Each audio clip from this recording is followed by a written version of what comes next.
Buenas, soy Abel Benítez y hoy os voy a explicar cómo fue la Primera Guerra Mundial.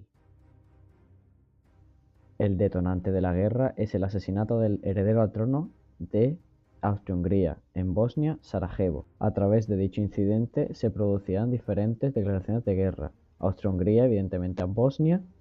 Rusia aparece como aliada de Bosnia a declararle la guerra a Austria-Hungría. Alemania le declara la guerra a Rusia como aliada de Austria-Hungría y Francia le declara la guerra a Alemania como aliada de Rusia. La primera fase de la guerra sería la guerra de posiciones. Alemania, a través del plan Schlieffen, querría entrar a través de Bélgica a Francia, pero aparecería Reino Unido y tendrían la Primera Guerra del Marne.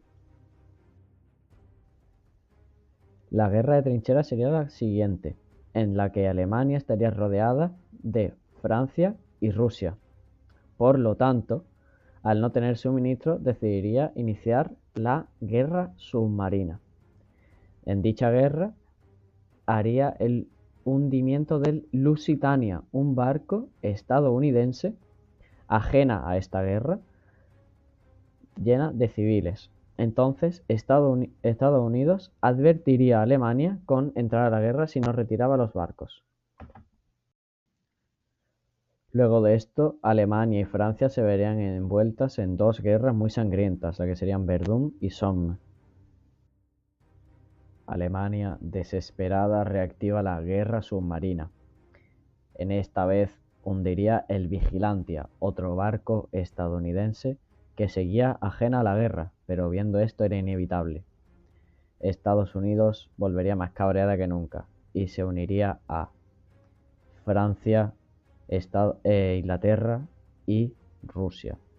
¿Cómo? Pues con una llegada masiva de militares y armamentos.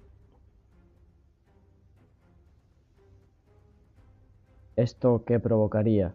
Pues evidentemente en Alemania un golpe moral muy duro y muy devastador, que le fastidiaría muchísimo al continuar la guerra.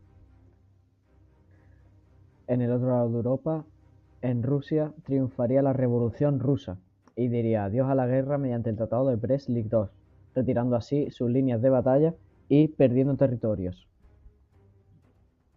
Pero hubo un cambio de rumbo. Francia y Alemania se verían envueltas otra vez en una guerra, esta vez en la Segunda Guerra del Marne. Alemania mandó todas sus tropas allí al ver que el frente oriental se elimina.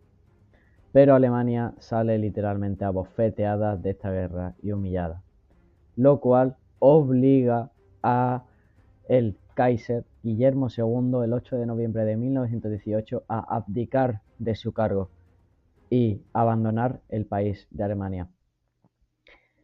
Después, el 11 de noviembre de 1918, Alemania abandona la guerra y firma el armisticio.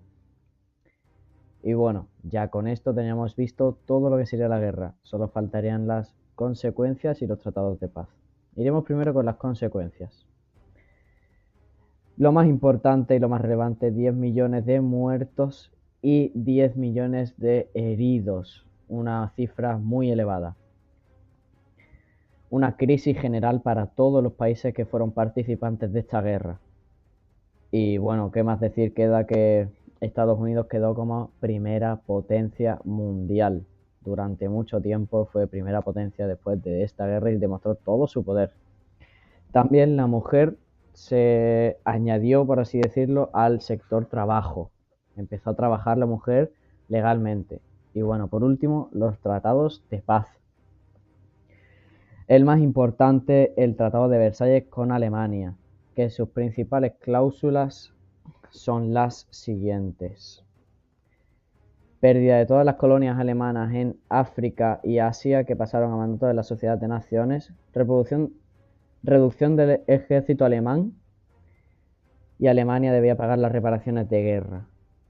Y con esto terminamos. Muchísimas gracias por escucharme, espero que lo hayan disfrutado.